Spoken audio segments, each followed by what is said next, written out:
Okay, we need to talk about the apple. Yep. I mean, for what, 2,000 years, give or take, we've been told this one very specific version of the Garden of Eden story. Right. The ultimate story of disobedience. Exactly. You have one rule, you break it, you get punished, and now suddenly we all have to pay taxes and deal with traffic. Yeah. But we have a source today that argues we have completely, mistranslated the code. It's a pretty bold claim. The source we're digging into is called Eden and Ego, and it effectively argues that we've been reading a psychological manual as if it were a history book. A psychological manual? Yeah, about like agriculture and an angry landlord. That's a huge shift. Yeah. Because usually when people analyze Genesis, it's all strictly theological. It's about sin, redemption, the fall of man. But this source is saying What? that Adam isn't a guy, he's a mindset. Essentially, yes. The core argument here is that the fall wasn't some historical event that happened to two naked people a long, long time ago. It is a psychological mechanism, one that's happening to you, me, everyone listening right now. Probably 10 times since we started this deep dive. Okay, wait. So we are reenacting the fall of man every time we check our phones. In a way, yeah. Because the source argues the fruit wasn't an apple, it wasn't a pomegranate. It was a metaphor for a specific mental action, the fruit of judgment. The fruit of judgment. Yeah. I'm going to push on that a little because the original text says the tree of the knowledge of good and evil. And to a modern ear, knowledge sounds like a good thing. We send our kids to school for knowledge. If I eat from the tree of knowledge, shouldn't I just become, I don't know, a scientist? Why is that the thing that gets you kicked out of paradise? That is the crucial distinction the source makes. We tend to mix up knowledge like facts, knowing how gravity works, knowing 2 + 2 is 4 with judgment. Okay. The source argues that before the fruit, humanity was in a state of innocence. They weren't stupid. They were integrated. There was no separation between the observer and the observed. They were in the flow state. Exactly. But the moment you consume the knowledge of good and evil, you're not learning math. You're learning to divide the world. You're looking at reality and saying, this part is good, that part is bad. This is right, that is wrong. This is me, that is you. Hold on, though. I'm trying to get the mechanics here. We judge things constantly. I judge that this coffee is hot. I judge that it's raining. Is the source saying we should just walk around like zombies with no opinion? It's deeper than an opinion on the weather. The source describes this microsecond process in the mind. So break it down like this. Imagine you look at a tree. Okay. In that first millisecond, there's just the seeing, just the image. No you, no tree, just the experience of vision. It's pure perception. Right. But the instant you say, that is a beautiful tree or that is an ugly tree, you've created a split. You have the object, the tree, you have the quality beauty, and implied in that is the judge. You. You can't have a judgment without a judge. You can't. So the act of judging is what actually creates the self. Precisely. This is the source's most radical point. We think, I exist, therefore I judge. The source says, no, you judge, therefore you exist as a separate ego. The self is the shadow cast by the act of judgment. So by slicing the world into good and bad, I automatically slice myself away from the world. Yes. You create duality. That's kind of terrifying. It means the me I think I am is just a byproduct of me complaining about things or liking things. It is. And look what happens in the story. They eat the fruit, and what is the very first thing they do? They realize they're naked, and they hide. Shame, separation. I am not correct. I need to cover myself up. That is the birth of the ego. It's that voice in your head that looks at reality, which was just fine a second ago, and says, this should be different. I should be different. I should be different. And that means the banishment isn't a punishment. It's just a consequence. Correct. The source is really clear on this. God isn't some angry landlord evicting his tenants. The banishment is mechanical. You cannot exist in a state of oneness, of Eden, while you are actively separating yourself through judgment. It's like trying to stay dry while jumping into a pool. Exactly. Yeah. The state of judgment and the state of paradise are like mutually exclusive physics. Okay, so we've got the diagnosis, we ate the fruit, we created this loud, judgmental ego, and now we're miserable and hiding in the bushes. The Bible gives us the problem, but does it give us the solution? Because, usually the answer is just have faith, which can feel a bit abstract on a stressful Tuesday. And that is exactly where the source says we need to look east. While the Genesis story diagnoses the fracture perfectly, the source suggests that Buddhist philosophy gives us the rehabilitation plan. Wait, we're pivoting to Buddhism? That feels like a bit of a left turn. Are we just, mixing and matching religions here? It might seem that way, but the source argues they're describing the exact same psychological event, just with a different vocabulary. It maps the fruit of judgment directly onto the Buddhist concept of avidya. Avidya, I've heard that. It translates to ignorance, right? Yes, but ignorance in English is such a loaded word. It sounds like an insult, like you're stupid. Yeah. In this context, avidya means not seeing clearly. It's a spiritual blindness. And what is it we aren't seeing? We aren't seeing the oneness. We're blinded by our judgments. So in the West, we call it knowing good and evil, and that's the problem. In the East, they call it not knowing the truth, and that's the problem. They're two sides of the same coin. Yeah. And the source breaks down the mechanics of suffering in Buddhism in a way that parallels the Eden story almost one for one. In Buddhism, avidya, this blindness, it leads to mental fabrication. The mind starts building stories. And the biggest story it builds is the self. There it is again, the self. And once this self is constructed, once you have this ego that needs defending, the source says three things just inevitably follow. It's a domino effect. First, the desire to have. Right. Second, the desire to be. And third, the fear of losing what we hold on to. Desire to be. That one stands out. I mean, we're always told to be somebody, be successful, be a good parent, be whatever. Right. But notice the tension there. I need to be something. It implies that right now, as I am, I'm not enough. It's a constant state of lack. The desire to have is about possessions, sure, but desire to be is about status, identity, Validation. validation. And the fear of losing just binds it all together. It's the treadmill.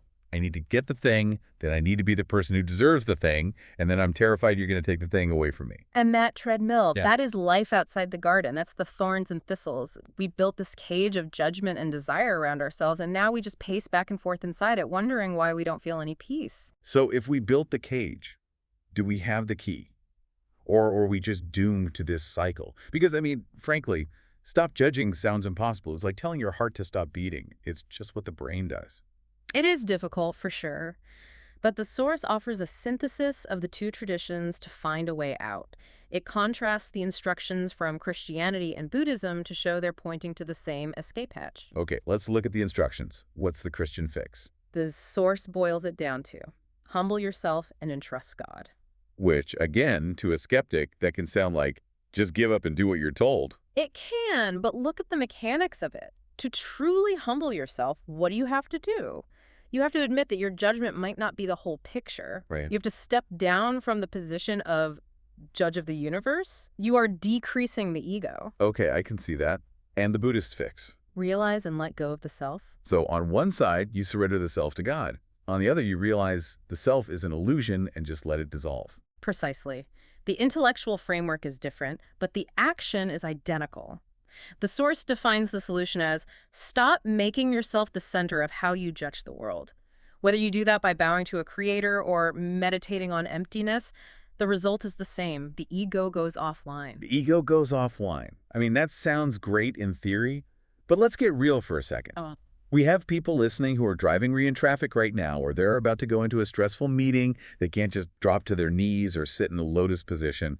Is this actually useful for a normal person with a job? This is my favorite part of the source. It introduces a concept called nirvana between the days. Daily nirvana. Or daily nirvana, yeah. And it explicitly says you do not need to be a monk or a saint to access it. It sounds like a spa treatment. Ah. I'll have the hot stone massage and the daily nirvana, please. It's much cheaper and effective immediately. The idea is that nirvana isn't a place you go to when you die or a state you reach after 40 years of meditation. It's available in these micro moments right now. Okay, what does that look like? Give me a concrete example. Let's use a work example. The source talks about working with a pure heart. Say you have to write an email to a colleague who annoyed you. Oh, I know that email. I've written that email in my head 1,000 times. Right. And normally, your ego is writing that email. You're thinking, I need to sound smart. I need to prove I was right. I need to make sure they know they were wrong. But do it politely so I don't get in trouble. Passive-aggressive perfection, exactly. That is eating the apple. You are judging yourself, judging them, calculating status. You're in the cage. Now, daily nirvana is the moment you just drop all of that. You look at the task. Information needs to go from A to B. That's it. You write the email clearly, simply, without the desire to be right or the desire to have the last word. You just do the Yeah, task. you do the task. And in that moment of pure action where you aren't worrying about how you look, the self just vanishes. You're in flow. That is a moment of Eden. It's like the clutch in a car. That's a great analogy. Usually the engine, our ego, is engaged, right? It's driving the wheels, revving up, making all this noise. Daily nirvana is just pushing the clutch in. The car is still moving. Life is happening. You're still writing the email, but for 10 seconds, the engine isn't grinding the gears. Yes, and the Source uses a very specific metaphor for this. It calls it spitting out the apple. Spitting out the apple. You catch yourself in the middle of a judgment, you're in traffic, someone cuts you off, and you feel that surge, what an idiot, I'm a better driver, they don't respect me. That's the apple in your mouth. You're chewing on the poison.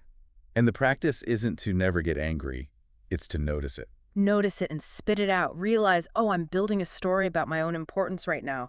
Drop the story, and suddenly it's just a car changing lanes. The suffering evaporates. It's wild how much energy we burn on that story. It is exhausting being the main character of the universe. It's incredibly heavy. The ego is a backpack full of rocks that we decided to pick up, and then we complain about how tired we are. The Source is just saying, you can put the backpack down, even for a minute. So this brings us to the bigger picture. If this experience, this putting down the backpack, is the core of spiritual life, why are religions so loud? Why do they fight so much? Yeah. If they're all pointing to this same piece, why all the conflict? The Source uses the moon and the shell metaphor. It's that classic idea. Religion is a finger pointing at the moon. The moon is the truth, that peace, that lack of judgment. But we get obsessed with the finger. They start decorating the finger. Yeah. We build temples for the finger. We kill people who point with a different finger. The Source calls these the shells, the rituals, the names, the institutions. These are meant to protect the truth, like a shell protects a nut. But we end up worshiping the shell and ignoring the kernel inside. It's the ultimate irony, isn't it? We use religion, which is supposed to help us dissolve the ego, to actually boost the ego. I'm a Christian, I'm a Buddhist, I am right and you are wrong. That is the most dangerous form of eating the fruit. Eating the apple inside the church. Using your spiritual identity to judge others is the ultimate trap. The Source is very clear. Humanity shares a single common enemy. It's not another political party or another religion. The enemy is the attachment to self. And the common goal is freedom from judgment.